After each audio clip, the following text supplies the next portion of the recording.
And folks, we're back. Coming up, another hilarious episode of Fibber McGee and Molly. But first, today's weather from Weatherman Al Sleet. We're expecting a beautiful evening in the New York metropolitan area. Clear skies and pleasant temperatures. The outlook for tomorrow, not a cloud in sight. Highs are expected to be in the low to mid 80s for the next few days, and the overnight lows only in the upper 60s to around 70. Winds will be out of the south-southwest at 5 to 10 miles per hour. Currently 74 degrees in Hoboken, 72 in Manhattan, 72 in the Bronx. Right now in the city, we have crystal clear skies, 73 degrees. And now, a word from our sponsor. Oh, you wonder where the yellow went when you brush your teeth with Pepsodent. Pepsodent's new and improved formula cleans teeth whiter than ever. Tastes brighter, too. New formula Pepsodent includes IMP. Nothing else is as good as keep clean and white. It cleans the film and stains away and makes a brighter smile for you and me while fighting tooth decay. It's great for the whole family. Go pick yours up today. Oh, you wonder where the yellow went when you brush your teeth with Pepsodent. The Johnson Wax Program with Fibber McGee and Molly.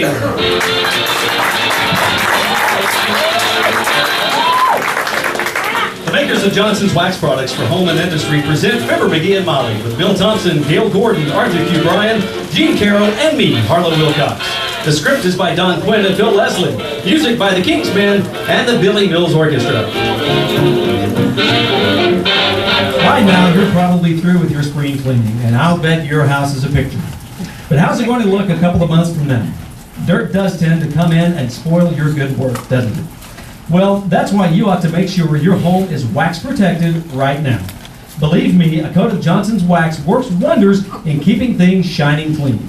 Polish your floors with Johnson's Wax, and weeks from now, they'll still have a mellow, smooth wax luster. The only cleaning they'll need is a light dusting from time to time. That goes for your furniture, woodwork, and 100 other things around your home.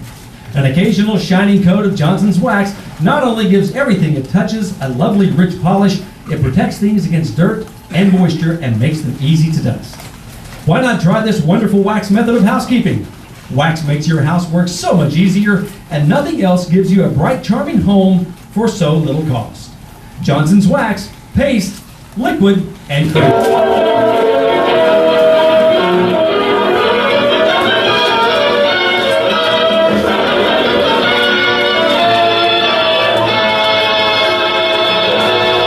Well, the handyman at 79 Wistful Vista is at it again. Yes, with a hammer in his hot little hand and a bruise on his fat little thumb, he's fixing a few things. What was that? Window shade. He's fixing it. Well, as I was saying, the handyman is at it again as we join Fibber McGee and Molly.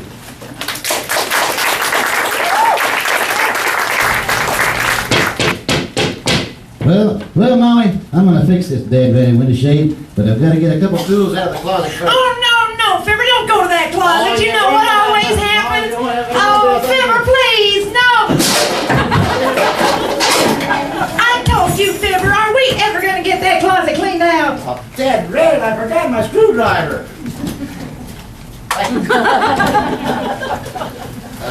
There we go. Ah, there. Fixed now. We're good. Very good. Good. It took me a while to get around to it, but now that I did it, Please, McGee, don't say I did it. Say I have done it. Yeah, but you ain't the one that done it. I done it myself, and now that I did it, I don't... McGee. Huh? Have you taken a peek at your English lately? Why, it's terrible. Well, what do you mean my English is terrible? I'm the only guy at the Elks Club that could have put a spin on a cue ball hard enough to make it change directions in the middle of... Oh, you're talking about my talking English, huh? Why, sure, your grammar. You're getting very careless, you know. I am? Yeah, for sure.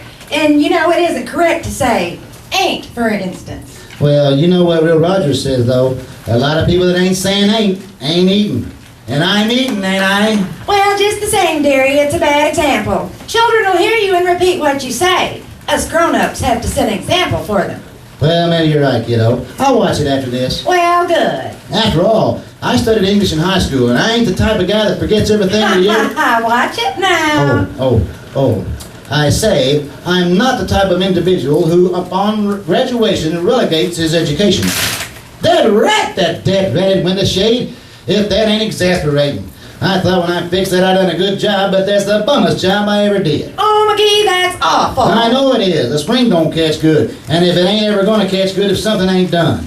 I should have went to the hardware store and brung home a new spring, and if I'd have knew this was gonna happen, that's what I would have did. McGee. Huh? Will you please try to repeat that sentence? Sure. I said I should have gone to the hardware store and brought home. Oh. My gosh, huh? I are getting kind of sloppy, aren't I? Well, maybe I better go to night school this summer and let them learn the good English all over again. That would be teach you. Yeah, I certainly am getting careless. You don't have to go to night school though, honey. I'll keep a checking on you. Oh? I have a book around here on correct usage someplace. You know, maybe Lena knows where that book is. Lena! Oh, Lena! I think I know exactly the book you mean, honey. Isn't that the one that's called Lay That Adverb Down, Babe? Or Who Threw the Infinitive in Mrs. Murphy's Predicate? That's the one, Lena. Mr. McGee wants to read it. You know, he's having a little trouble with his participles. Oh, the poor man. You know, my father has trouble with his participles, and they finally had to operate. What do you think he had, Lena? $300. No. What'd they operate on him for? $275. Now, we're getting off the subject, Lena. I want to read this book because my wife thinks my grammar needs repairing. Well, it's awful important to speak good English, Mr. McGee. What if you should want to go to England sometime? Gosh, you'd feel awful if you just had to point at things you wanted. You know, like the crown jewels or something? Yes. You know, my brother was going to Ireland once, and he studied garlic for 6 weeks before he went. Not garlic, Lena. In Ireland, they speak Gaelic. He knows that now, Mr. McGee. But you know, for 6 weeks, nobody could get close enough to him to tell him. Well, I'll try to find that book for you, honey.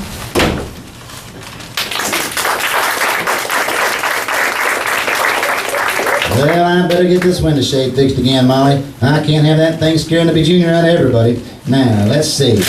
There. You know, I think you'll be glad you brushed up on your grammar, dearie. It'll help you socially, too. Well, believe me, baby, from now on, I watch my language. I'm not going to permit myself ever again to lapse into vulgarity. Now, that's my boy.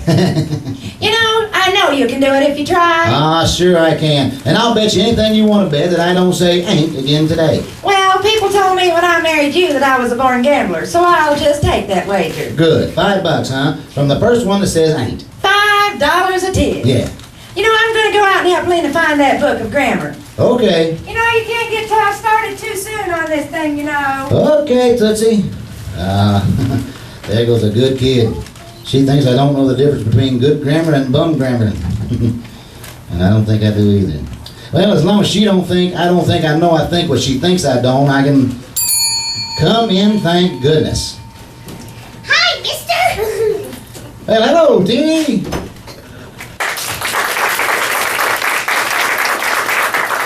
To what, my dear, must we attribute the honor of this unexpected visitation? Well, you feel okay, mister? You talk kind of funny. Well, perhaps your little ears aren't accustomed to the sound of good grammar and perfect English, sis. For your information, I have resolved to forego vulgarity in my speech. I'm kicking the friction out of my diction. Oh, gee, that's dandy, I betcha. Yep. Well, my teacher, Miss Yeardley, she says that slang may be picturesque, but it's too quickly the refuge of the uneducated. Yeah? Oh, well, she did, eh? And she, huh? I said, she did, eh? Did what? She said that. Said what? What you said. Who? Your teacher, Miss Yeardley. I know it. That's exactly what she said, I betcha.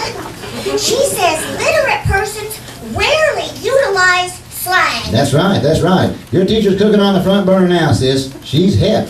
As a matter of fact, I got a little bet going on with my wife, sis, that I'll never say A-I-N-T again. I bet her $5. Well, I'm pretty good in grammar too, I betcha. Yeah? Yeah, you know the 8 parts of speech, mister? Are you kidding, sis? Why, that's elementary. My gosh, any dumbbell knows the 8 parts of speech. Let's see, there's lungs, vocal cord, throat, tongue, teeth, cheeks, and if you talk like I do, the nose. That isn't right, I bet you. No? Well, no, it's verb, adverb, noun, pronoun, adjective, interjection, conjunction, and preposition. Hey, maybe I better write those down. Let me see now. Let's see, there's verse, adverse, noun, adnoun, injection, confusion, objective, and proposition. Thanks very much. Don't mention it, mister. Oh boy, are you ever in trouble? Yeah? Yeah, I could give you one other little tip that would help you a lot today, I bet you. Yeah? Well, our teacher told it to us. Well, spill it, sis, spill it. Well, it's a little trick, and our teacher says if you learn it real good, you won't hardly ever make any mistakes in grammar at all, bet you? Well, no kidding. Well, gee whiz, come on, let's have it. What do I have to do? Well, well, first, you close your mouth real tight. Yeah, and then what? That's all. Just hold it. I still think that's just a minute.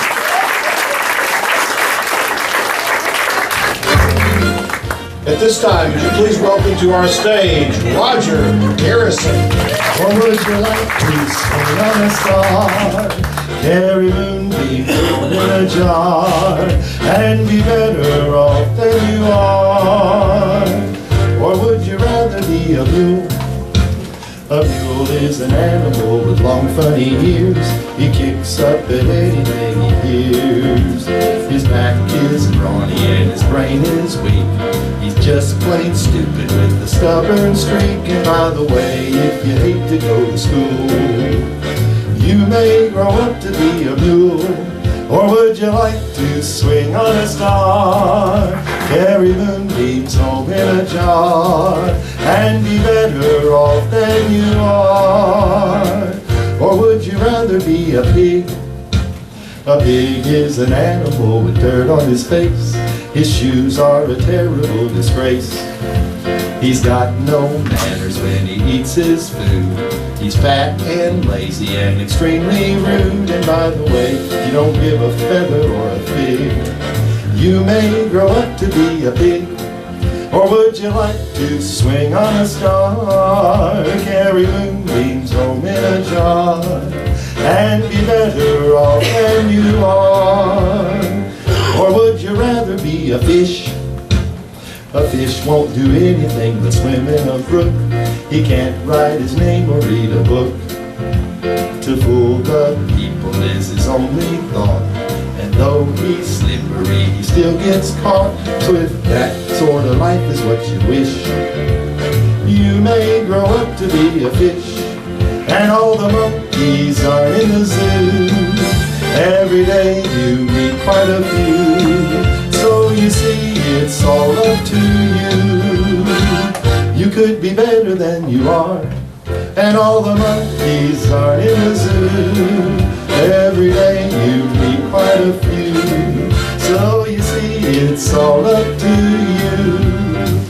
You could be better than you are. You could be swimming on the stars.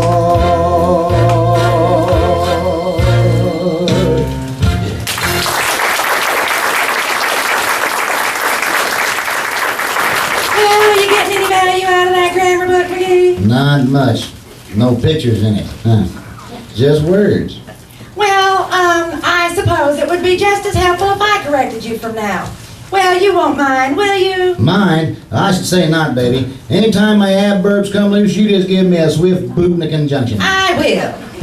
But I say, my dear, I don't suppose one's use of an occasional colloquialism is of sufficient importance to disqualify one.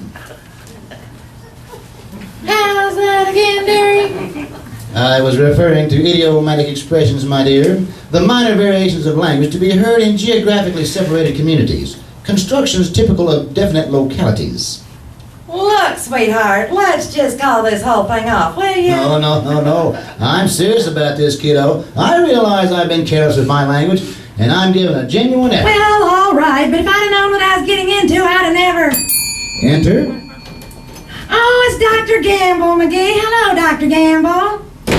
Good day, my dear. And how are you, Smudge Pot? Smudge pot, sir.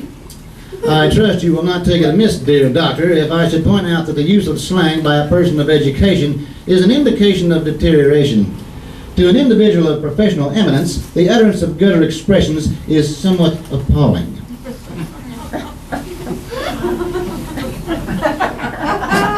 May I sit down? Pray do, Doctor.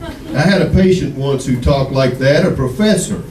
He had 6 university degrees and was shot while playing the piano in a beer garden.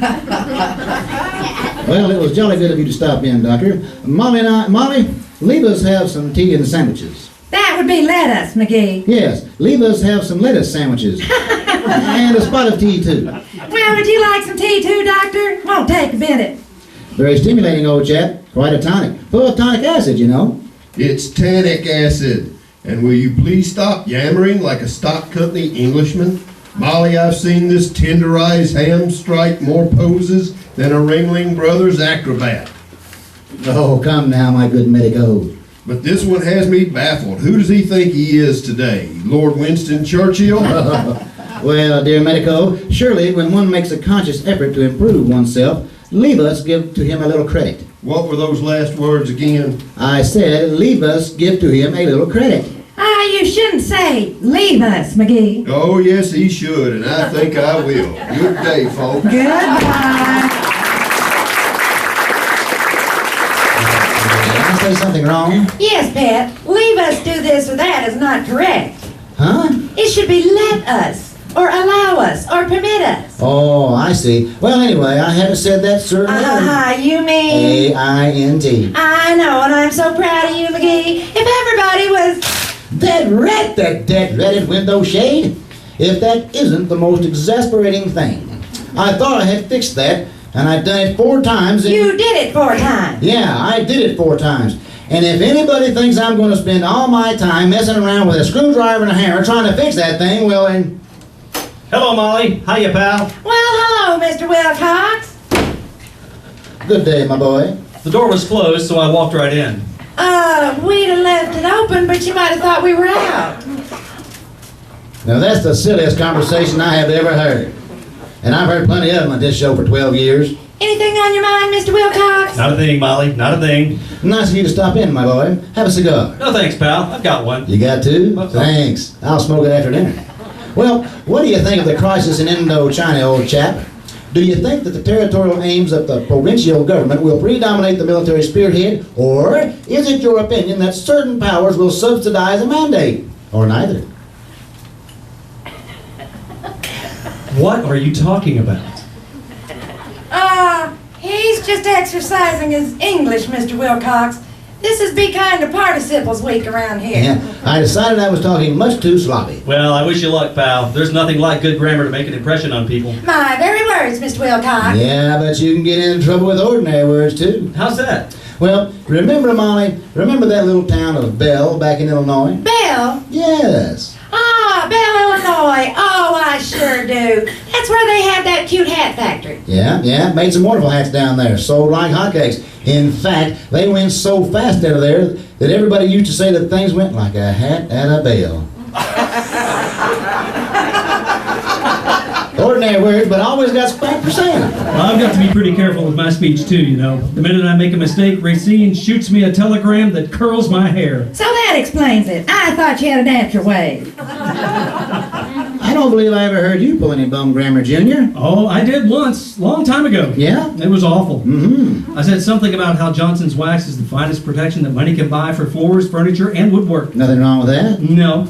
And then I said it not only imparts a brilliant luster that resists dirt and dampness, but it gives her home an atmosphere of hospitality and friendliness. Well, what was wrong with that? Nothing so far, but listen to this. Uh-huh. I said, for time and labor-saving protection, for that sparkling beauty that increases the pride of possession and gives new value to your worldly goods, use Johnson's wax always.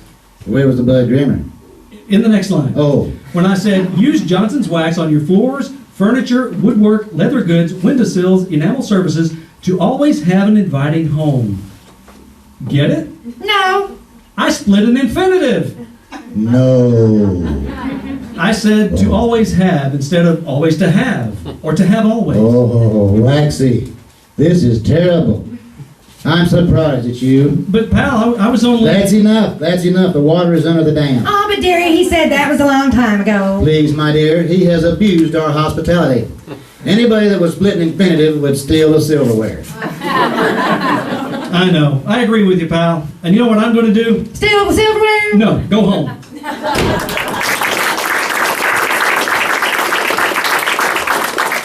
Wasn't that a little harsh, dearie? You know, splitting an infinitive is not a hanging fence, you know. Well, I'm not the type of guy that's too quick to always condemn a man. I'm just... Yeah, but you just split one yourself. What? I did? My gosh, is it that easy? I've been too hasty with Harlow, I guess. Well, I sure hope he forgives you. Yeah. Otherwise, we'll never see him again. At least till next Tuesday's show. Will you pull that shade down again, McGee? Sure. It looks terrible. Sure. Well, looks like you wouldn't win that bet, eh, kiddo? I No. haven't said that word. You sure haven't, and Mother's proud of you. I never thought you could do it. Oh, my English is okay when I stop to think. It used to bother me when I was a young fella, but it never gives me no trouble now. Never gives me any trouble, McGee. You either. Well, it shouldn't bother nobody then if they just stop to think about it. Come in. Oh, McGee, look who it is. It's Mr. Wimple. Come in, Mr. Wimple. Hiya, Wimp. Hello, folks. Have a chair, Mr. Wimple. Oh, no, thank you, Mrs. McGee. I can't sit down. Too busy, Wimp? No, I'm too bruised, Mr. McGee. Sweetie Face, that's my big old wife. Sweetie Face spanked me this afternoon. I was naughty. Well, heavenly days, Mr. Wimple. She actually spanked you? Oh, yes, but I fooled her. I stuck my bird book in the back of my breeches. No, what, Wimp? My bird book. After my spanking, I found that 2 blackbirds, a bobolink, and a blue jay were badly battered. Oh. But, what brought all this on, Mr. Wimple? What did you do? Oh, I guess I was just a little bit mischievous, Mrs. McGee. Yeah?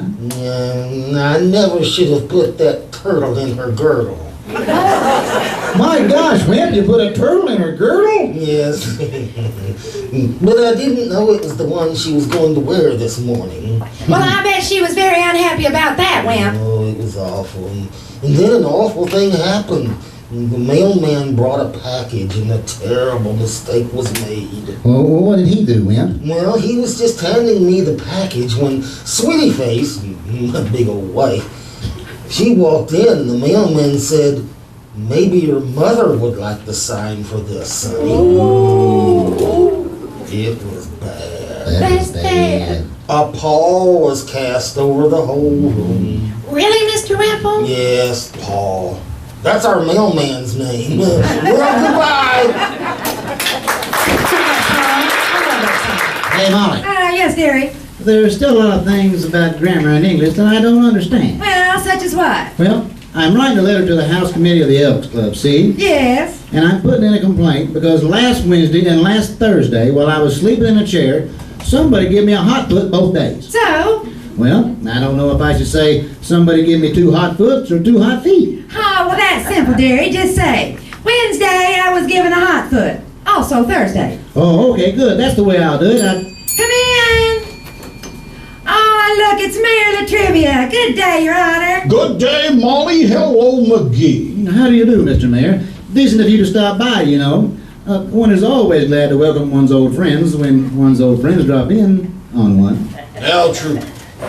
Well, if himself here seems a little bit weird today, don't worry about it. He's improving on his English.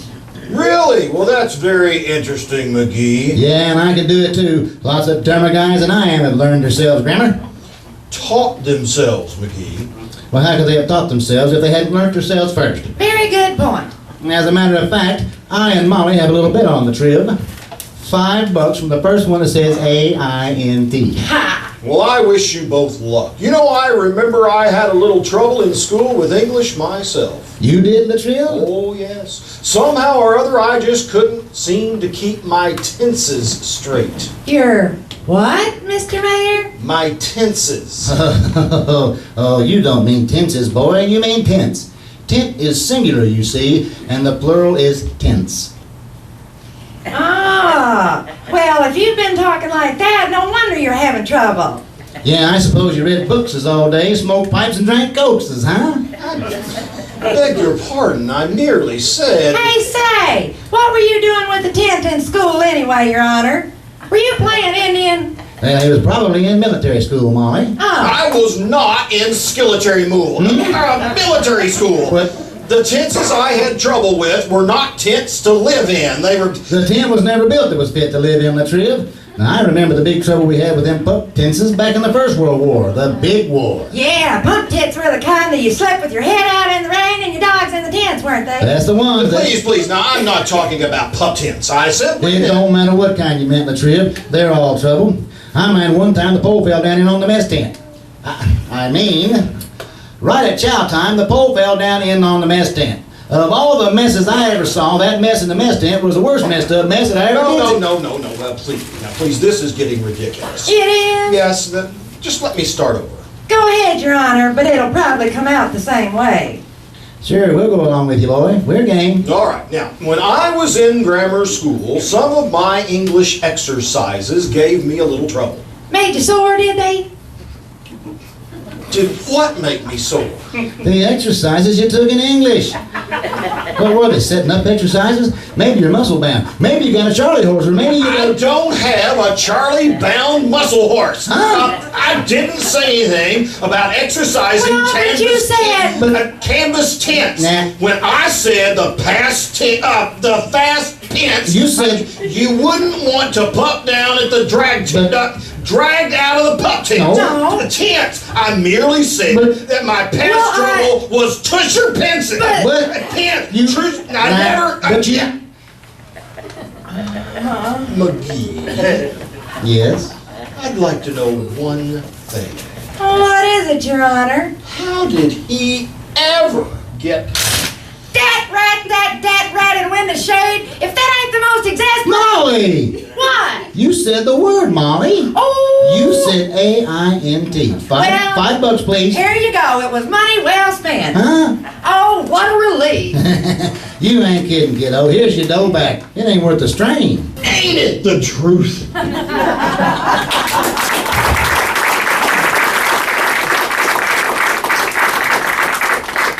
You know, when you have a nice home or apartment, you like to keep it looking its best, don't you? It's the same with your clothes. You'd never dream of going around in a dress that was soiled or spotty. Then why is it so many people let their automobiles get dirty and gloomy looking? Now, if it cost a lot of money and required a lot of hard work to keep it clean and shining, there might be some excuse for driving around in a dingy looking car. But with Johnson's Car New, well, car polishing is really quick and easy. Car New both cleans and polishes in one quick application, does two jobs at once. There just isn't any other car polish that's easier to use. You simply apply Car New, rubbing only hard enough to loosen the road grime, let it dry to a white powder, wipe it off, and in no time, your car will be spotless with a bright shining polish to be proud of. Why not take a tip from millions of other enthusiastic car owners and clean and polish your family bus with quick polishing Johnson's Car New this week? Car New is spelled C-A-R-N-U. Johnson's Car New, a really swell car polish. You know something, Molly? I didn't think he was ever going to get through that announcement, did you? But you know, I've been checking my grammar against this book, and I'm a very superior guy. Well, good for you. You betcha. You know, this book lists 40 common errors that most people make at some time or another. And? Well, I got 67 so far that I make every day. I'm very above average. Well, that's just great. Good night. Good night, all.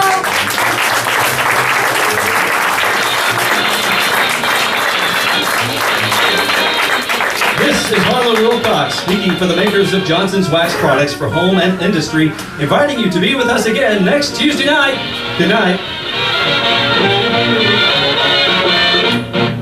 This is NBC, the National Broadcasting Company.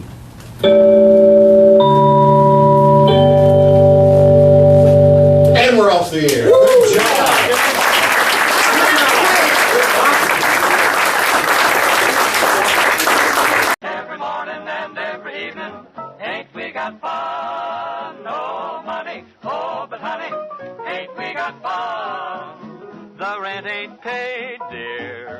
ain't got a bus, no, but smiles were made, dear, for people like us. In the winter and in the summer, ain't we got fun? Times are bum and getting bummer, ain't we got fun? Ain't nothing surer, the rich get rich and the poor get children. In the meantime and in between time, ain't we got fun? In the morning, in the evening, A-I-N apostrophe T, ain't we got fun?